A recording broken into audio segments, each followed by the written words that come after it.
Good evening everyone. आज मैं आपको दक्षिण का प्रायद्वीपीय प्रदेश बताऊंगा। ठीक है, हमने आपको बताया था कि भू आकृति विज्ञान के आधार पर भारत को 4 भू आकृतिक प्रदेशों में बांटा गया है। पहला था आपका दक्षिण का प्रायद्वीपीय प्रदेश, उत्तर का विशाल पर्वत, भारत का उत्तर का विशाल मैदान और तटीय मैदान व द्वीप समूह। ठीक, इसमें से हम आपको पहला दक्षिण का प्रायद्वीपीय प्रदेश के बारे में बताऊंगा। ठीक है, अच्छा, जरा हम देख लेते हैं कि दक्षिण का प्रायद्वीपीय प्रदेश किस तरफ स्थित है। यह भारत के दक्षिण में स्थित है और ये वाला हिस्सा जो है इसी को हम बोलते हैं दक्षिण का प्रायद्वीपीय प्रदेश। भारत को 4 भू आकृतिक प्रदेश में बांटा गया है, जिसमें से सबसे बड़ा भू आकृतिक प्रदेश आपका दक्षिण का प्रायद्वीपीय प्रदेश है। ठीक है, ये लगभग है 16 लाख वर्ग किलोमीटर क्षेत्रफल में फैला हुआ है। 16 लाख वर्ग किलोमीटर।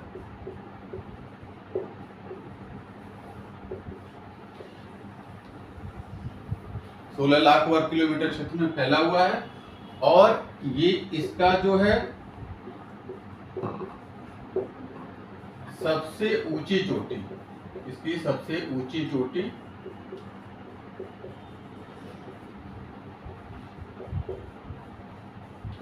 अनाईमुडी है। सबसे ऊंची चोटी है अनाईमुडी, 2695 मीटर ऊंचा है। ठीक, दक्षिण का प्रायद्वीपीय प्रदेश भारत का सबसे बड़ा भू आकृतिक प्रदेश है और इसकी सबसे ऊंची चोटी है अनाईमुडी और ये नीलगिरी पर्वत में स्थित है। कई बार पूछा जाता है ये कहाँ पे स्थित है, नीलगिरी पर्वत। समझ में? अब हम देख लेते हैं कि दक्षिण के प्रायद्वीपीय प्रदेश में किस तरह की चट्टानें पाई जाती हैं। ठीक है,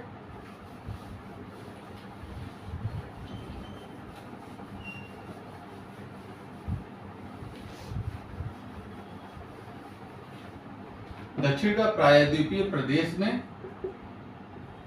आर्कियन क्रम से लेके नूतन काल तक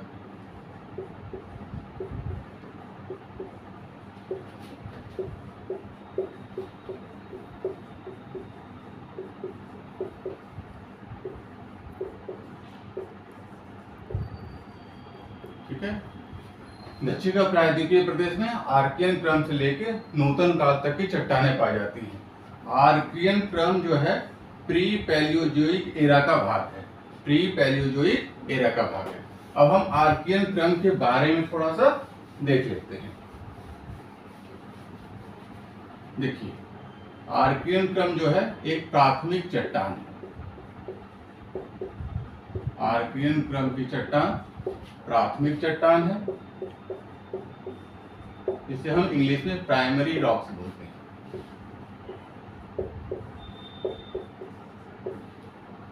वह सबसे पुरानी चट्टान, क्योंकि प्री पैलियोजोइक एरा की है तो सबसे पुरानी चट्टान होगी।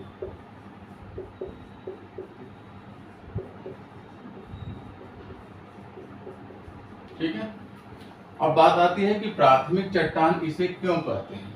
प्राथमिक चट्टान इसलिए कहते हैं कि इसका निर्माण पृथ्वी की उत्पत्ति के साथ हुआ था।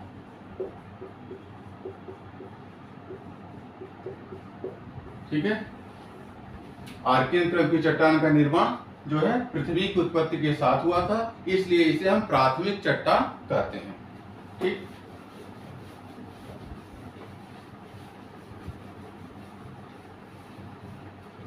अब जरा देख लीजिए,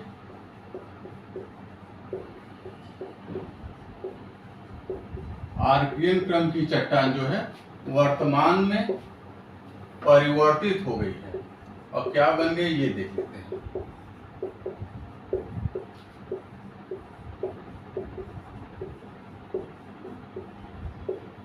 देखिए, वर्तमान में परिवर्तित होकर नीस व शिष्ट में बदल चुकी है। नीस व शिष्ट। कई बार पूछा जाता है कि आर्कियन क्रम की चट्टान वर्तमान में किस रूप में स्थित है, तो नीस व शिष्ट के रूप में परिवर्तित हो चुकी है। अब हम देख लेते हैं नीस व शिष्ट किस रूप से परिवर्तित होकर आया है। ठीक,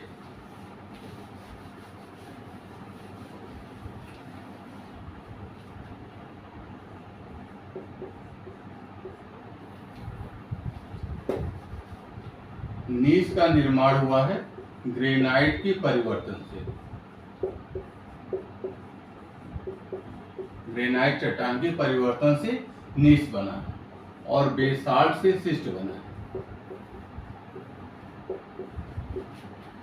बेसाल्ट से शिस्ट का निर्माण हुआ। ठीक, अब जरा हम देख लेते हैं कि बेसाल्ट व ग्रेनाइट किस प्रकार की चट्टान है। ये आग्नेय चट्टान है।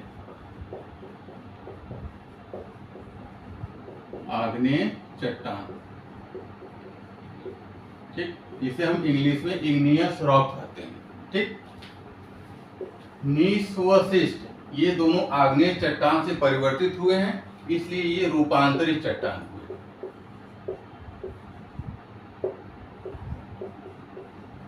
जिसे हम इंग्लिश में मेटाफॉर्मिक रॉक कहते हैं। मेटामॉर्फिक रॉक कहते हैं। ठीक है सर, रूपांतरित चट्टान है मेटामॉर्फिक रॉक। ठीक है, अब जरा हम देख लेते हैं कि नीस व शिस्ट जो है या आर्किन क्रम की चट्टान कहाँ पाई जाती है। बंगाल नीस,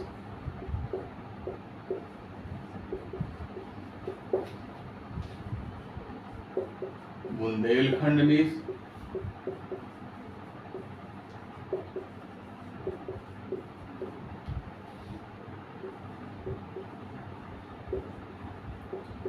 बघेलखंड नीस,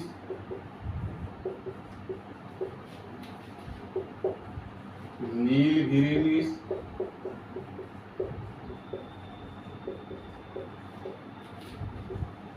व बेल्लारी नीस। यहाँ पे आपका आर्किन क्रम की चट्टान भारत में मुख्य रूप से पाई जाती है। ठीक, दूसरी एक प्रॉपर्टी है आर्किन क्रम की चट्टान की कि इसमें जीवाश्म नहीं पाए जाते हैं। कई बार क्वेश्चन पूछा जाता है आर्किन क्रम की चट्टान में जीवाश्म पाया जाता है या नहीं, तो आर्किन क्रम की चट्टान में जीवाश्म नहीं पाया जाता है।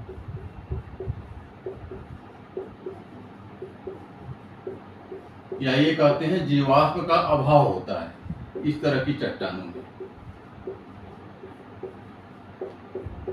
जीवाश्म का अभाव भी कर सकते हैं। जीवाश्म को हम इंग्लिश में फोसिल्स बोलते हैं। ठीक है, आर्किन क्रम की चट्टान में जीवाश्म नहीं पाए जाते। ठीक है, please like share and subscribe.